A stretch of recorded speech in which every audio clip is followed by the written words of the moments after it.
A question to think about as we wrap up this series on Ezekiel.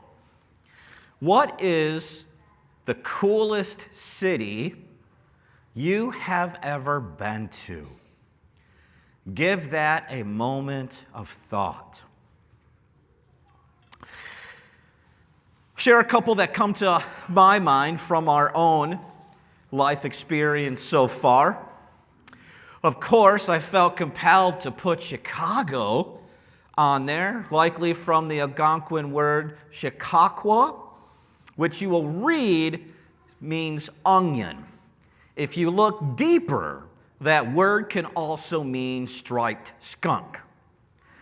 But they like to default with no, it means onion. Probably for the natural onions and garlics I read that grew along the banks of the Chicago River. Still a cool city, just take extra cash because it is pricey. Another cool city comes to my mind that we went to years ago is Savannah. It means grassy or wooded plain. If you go to Savannah, you have to put Leopold's ice cream on your bucket list. It's the top homemade ice cream I have ever had. It is lined up around the block. You will wait for about 30 to 45 minutes. So don't make my mistake and get a small or medium. It's that good, you will wish you had a large. I just wasn't going to wait for another 30 to 45 minutes. So go there. It is amazing. Another city that kind of squeaked in unexpectedly this past October when Mike and Sarah took me to South Africa for the first time. On our return flight from South Africa, we had a 6-hour layover in Paris. So we stored our luggage at the airport, jumped on a train, and we had a couple hours downtown. Saw the Notre Dame Cathedral as it was under construction then, and then of course made our way to the Eiffel Tower.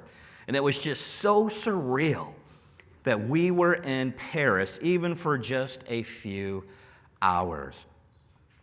I was surprised a little bit that at 5 o'clock last night's service, 8:30 this morning, not one person, though, said Detroit. I was a little bit hurt by that, but I get it.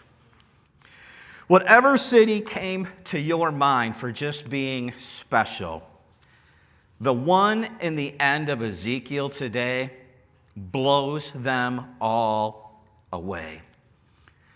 As we work through this text, try to imagine what this word would have meant to Ezekiel and those Israelites hundreds of miles away in Babylonian captivity. Jerusalem, the city of cities, has been completely demolished and destroyed. And they hear of this incredible new city. As we look at it, pay attention to its dimensions and its name. Here we go. The last verses in the whole book of Ezekiel. They're measuring this city starting clockwise. On the north, it measured 4,500 cubits. This is an actual cubit measure that someone brought me last night. It is literally from your elbow to the tip of your middle finger. And I measured it this morning with a yardstick, and it came in at 19.5 inches. This city on the north side is 4,500 of these. And it has 3 gates, one for Reuben, Judah, and Levi. On the east side, another 4,500 cubits with 3 gates, Joseph, Benjamin, and Dan. On the south side, another 4,500 cubits with 3 gates, one for Simeon, Issachar, and Zebulun. On the west side, another 4,500 cubits with 3 gates, the one for Gad, Asher, and Naphtali. All around 18,000 cubits. And the name of that city from that day shall be, in Hebrew, YHWH Shammah, which in English is the Lord is there. What do we make of this city? The 12 gates are one for each of what? The 12 tribes of Israel. meaning each tribe has its own entrance, full and unimpeded access to this city. And if you are a Hebraic mind, and you hear of a city that is a perfect square, 45, 45, 45, 4,500, all the way around, where does your mind naturally go? And if that is not enough, the name is a giveaway. YHWH Shammah. You have a perfect square, and Yahweh himself is really there? Ezekiel and the Israelites would immediately have their minds, when they heard this vision, go right back here. It's the Holy of Holies. When God first gave this design to Moses on Mount Sinai for the tabernacle, the Holy of Holies was 10 cubits by 10 cubits by 10 cubits, a perfect cube. The Ark of the Covenant was there, where God really wrote down the 10 Commandments, and they were kept on stone inside that ark. It was the holiest place on earth, so holy that the Yahweh, his glory, filled it. And only one human being could go into that space only one day each year. The high priest on the Day of Atonement, when he would have to go in with blood from sacrifice to atone for his sins and for the sins of the people.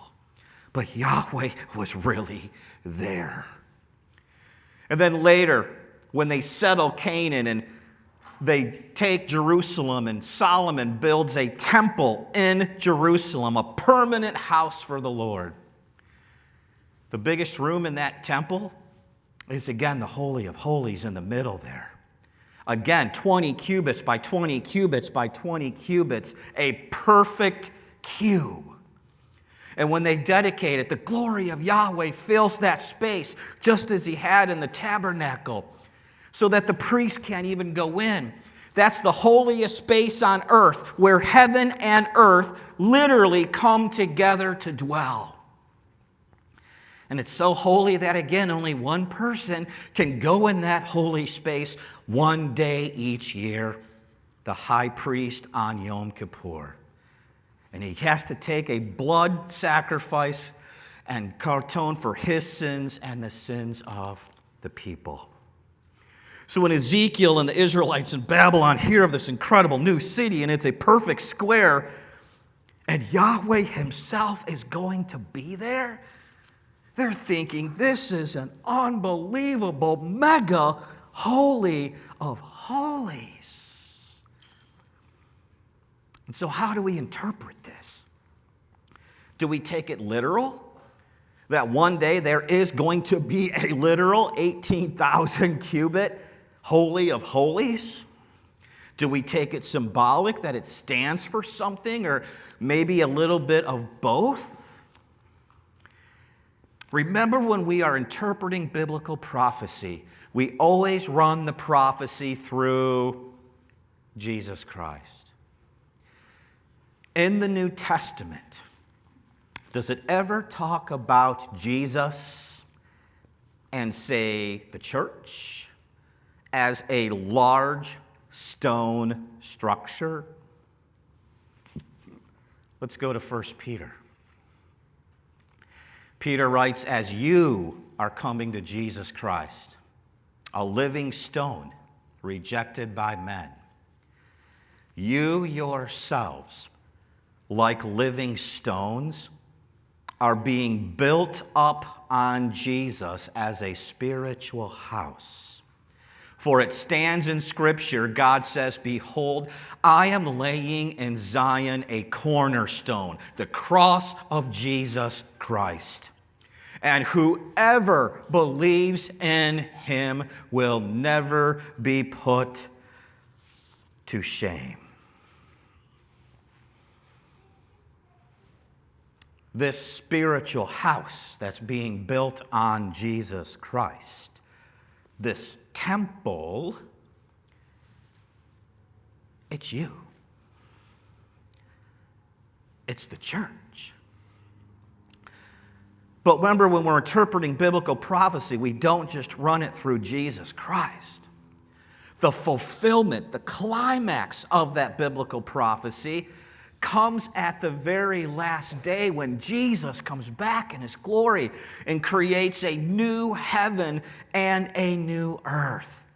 So as we run this incredible, perfect square that Ezekiel sees through Christ until the very last day of the new creation, does the book of Revelation help us understand this city that Ezekiel saw? Let's look at Revelation 21.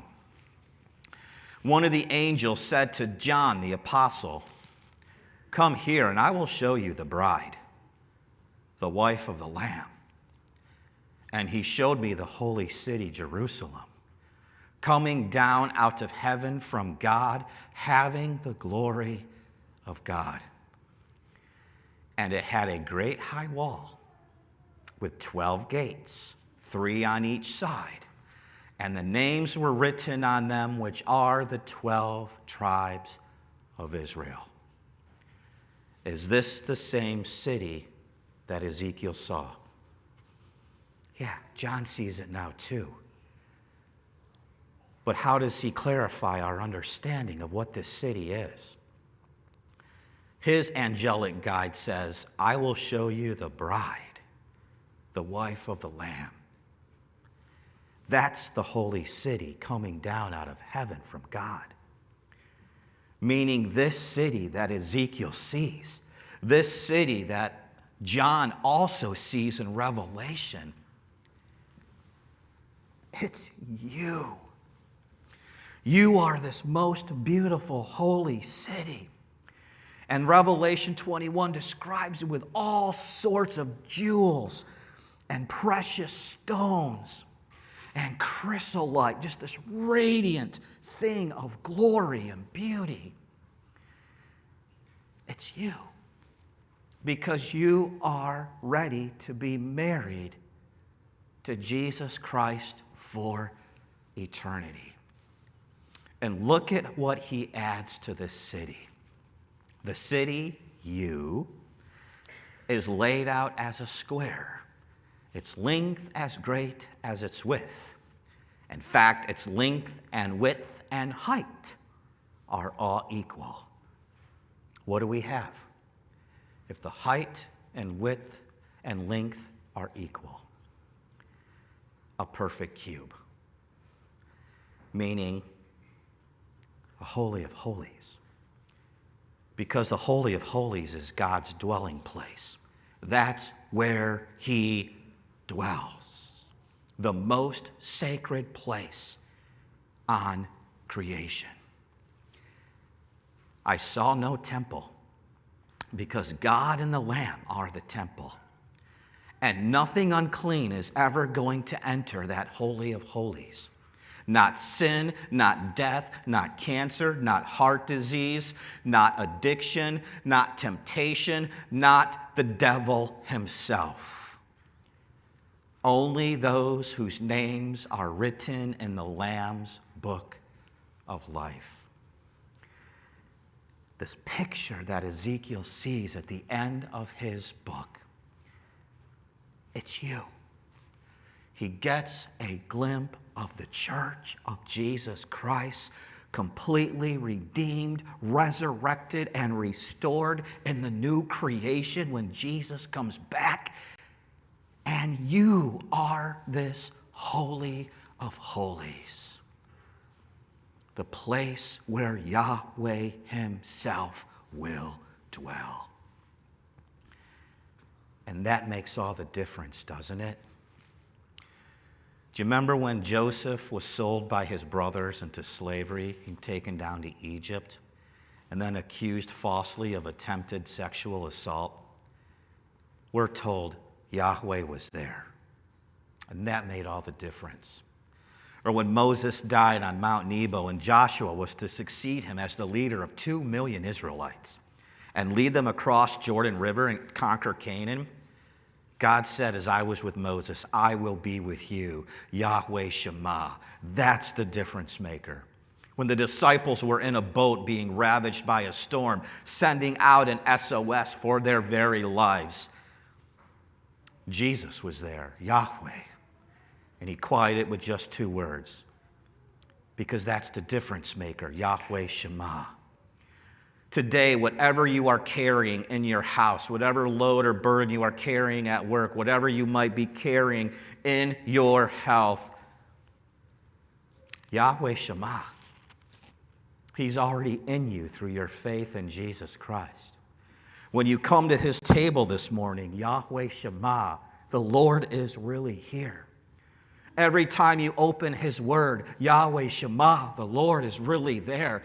Every time you gather as his body where 2 or more are gathered, YHWH Shammah, I am there in their midst. Every time you call on your Creator in prayer, YHWH Shammah, the Lord is really there. And your eternity, remember, the Holy of Holies is where Yahweh dwells. Holiest place on earth. And in the new creation, that's you. YHWH Shammah. Yahweh dwells with you, and you with Yahweh. And nothing is ever going to impede that again. That, whatever we face today, that is the difference maker into eternity. Amen. Some questions to think about that will be on the screen later for upper room time. How does it make you feel that you are the Holy of Holies, where Yahweh himself will dwell in the new creation?